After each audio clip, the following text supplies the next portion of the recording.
So I thought I'd share a little bit about this because this is a journal that I actually made based on these 6 years of exploring this and tracking myself and trying to figure out the best system for basically creating these habits and rituals throughout the week and throughout the month and as the seasons change. So right here in the journal, I have this space where I call my practices. And right now, some of the practices that really speak to me and are ones that I feel like are really important to monitor and track throughout the week are, the first one is exercise. And this is really important for me because I notice over a course of time, if I don't do any sort of physical movement or activity that's getting my heart rate up, I am more prone to anxiety, and that can lead into some like really dark phases if I'm not actually sweating it out, moving, doing something that's physically active. I also put stretching in there because I am a person that is really tight. I get tight in my hamstrings and my back, and it's important for me to actually be stretching. And this isn't like a physical, like exertion stretching. It's like I'm just basically, trying to touch my toes, opening up my hips, stretching out my back. I have a 6-month-old right now and carrying him a lot. He's getting heavier, and so I've noticed like I really need to create stretching habits for myself to kind of make sure my muscles aren't getting too tight and aggravated. The third thing that I'm tracking right now, I put nature.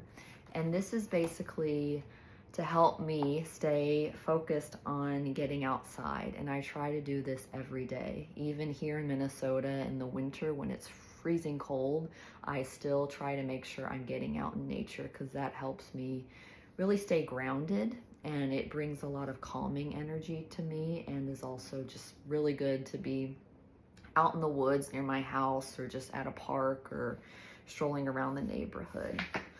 The next thing that I've been tracking for a while now is social activity. I go through different periods where I feel like sometimes I'm like stressed out or anxious, and I sometimes avoid seeing people, and I know like that's not good for me because usually even if I'm stressed out or anxious and I'm seeing a friend or seeing a family member, I always feel better. So I try to make myself, even if I don't feel like it or have the energy for it, spend time with friends or family and be in social situations. So I try to track that and make sure that I'm not going too long without hanging out or seeing people. The other one, which is a huge one for me, if you know me and you follow my channel, is drumming.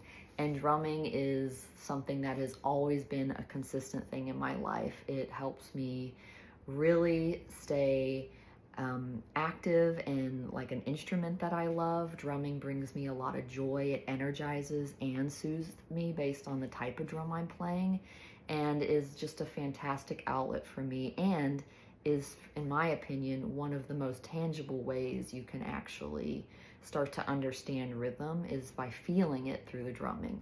So that's a big one on my list. I also have an area for self-care, and this is becoming more and more important as I'm getting older and needing more time to give to myself, and I'm trying to prioritize that more as a mom, as a wife, as a friend, as someone who runs a business, and I have a lot of people in my life that I feel like I'm giving a lot of my attention and love to. I'm trying to make sure I save time to give myself some of that love and self-care. And so for me, that looks like just time alone sometimes at a coffee shop to journal.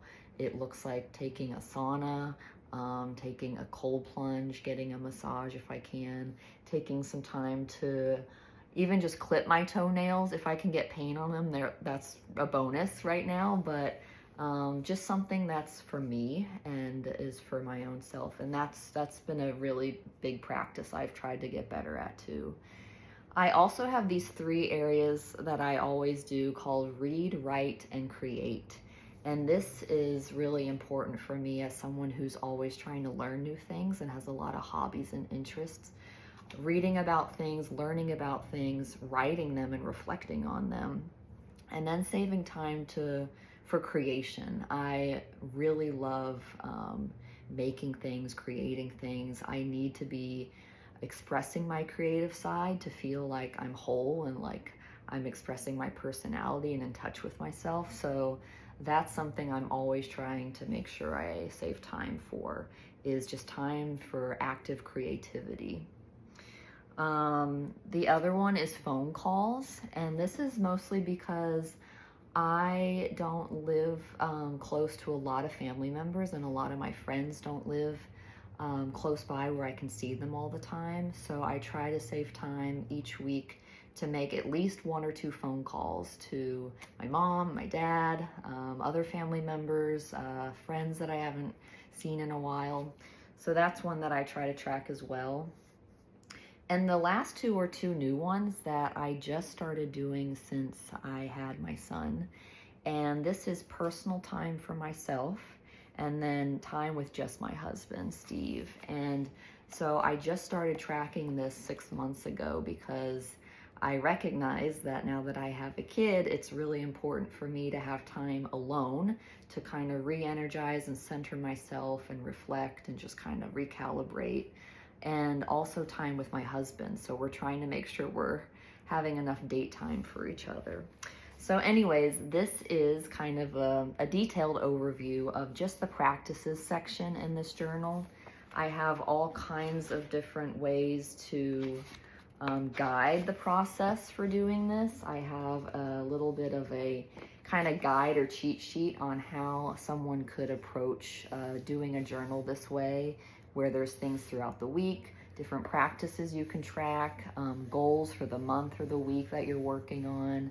And then there's a lot of other things related to rhythm that are in this journal. So I'm really excited about this. I worked on this all through my pregnancy, and it's been something I got done like right when Alan was born.